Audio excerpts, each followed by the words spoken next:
నవ అనే పదం భారతీయ సంస్కృతికి irrespective of their caste, colour, creed, religion చాలా శుభసూచకమైనటువంటి పదజాలం.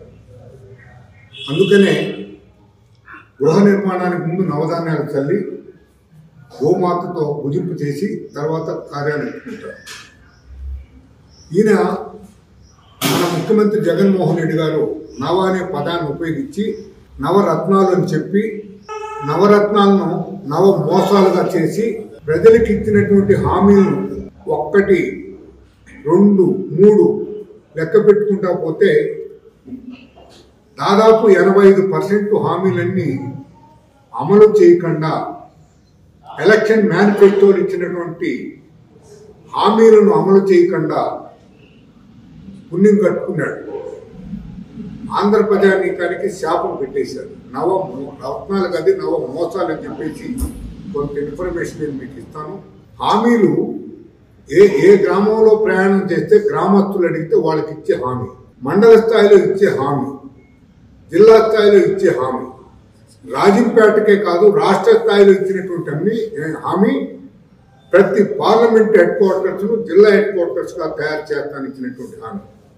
ఏమైంది రాజంపేటకు జిల్లా హెడ్ క్వార్టర్స్ జగన్మోహన్ రెడ్డి గారు?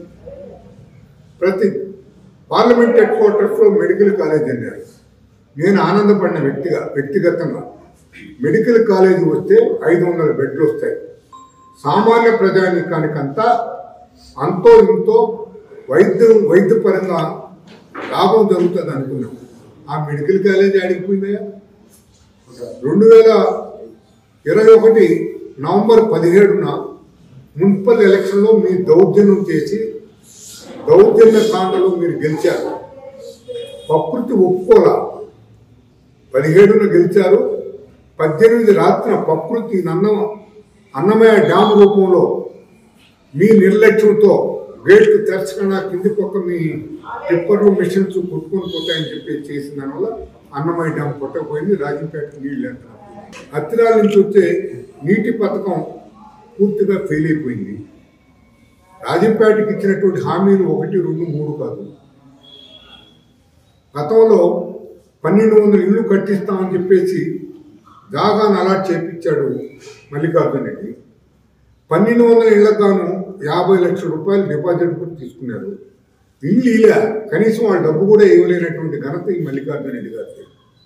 వసూలు చేయించినవే తిరిగి కట్టాలని లేదా కేటగిరీ 1, కేటగిరీ 2, కేటగిరీ 3 కింద అది లేకుండా పోయింది. రాజంపేట హామీలు అయిపోతే రాష్ట్ర స్థాయిలో నవరత్నాలు ప్లస్ మేనిఫెస్టో కలిసి 199, అమలైనాటి 17, పాక్షికంగా అమలైనాటి 43, ఆనాటి 109 అంటే 55%.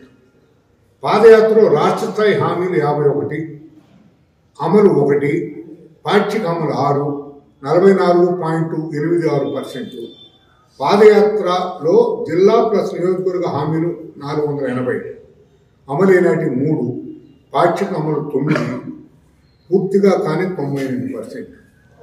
ఉదాహరణకు వీరపల్లి సుండుపల్లికి నీళ్ళు ఇస్తానని చెప్పారు. ఎక్కడున్నాయో తెలీదు. చంద్రబాబు నాయుడు గారు 160 కోట్లు ఇచ్చారు. అందులో 100 కోట్లకు టెండర్ పిలిచారు. ఏమైపోయింది? టెండర్ బిల్ చేసుకున్నారని కూడా నేను అడుగుతున్నాను. ఏమైందో మాకు తెలియదు. మంచినీళ్ళు మేము ఒక రాజకీయ నాయకుడు చేయాల్సిన పనులేండి? బడి, బాట, బల్బు, బస్సు, బ్యాంకి కల్పిస్తే ఆ ఊరికి అర్థం దరిద్రం పోతుంది.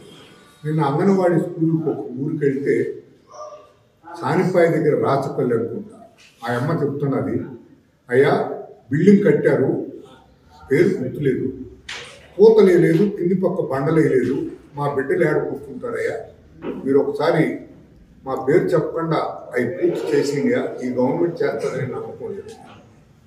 గవర్నమెంట్ ఆఫ్ ఇండియా ఇచ్చినటువంటి డబ్బులను కూడా స్వాహా చేసేసి ఈ పథకాలన్నీ అమలు కనిపించడం చేస్తున్నారు. అంగన్వాడీలు ఇచ్చేది కేంద్రం, జీతాలు కేంద్రం ఇస్తారు, పెంచే జీతాలు రాష్ట్ర ప్రభుత్వాలు ఇస్తారు. వాళ్ళ ఓటు కూర్చుంటున్నారు.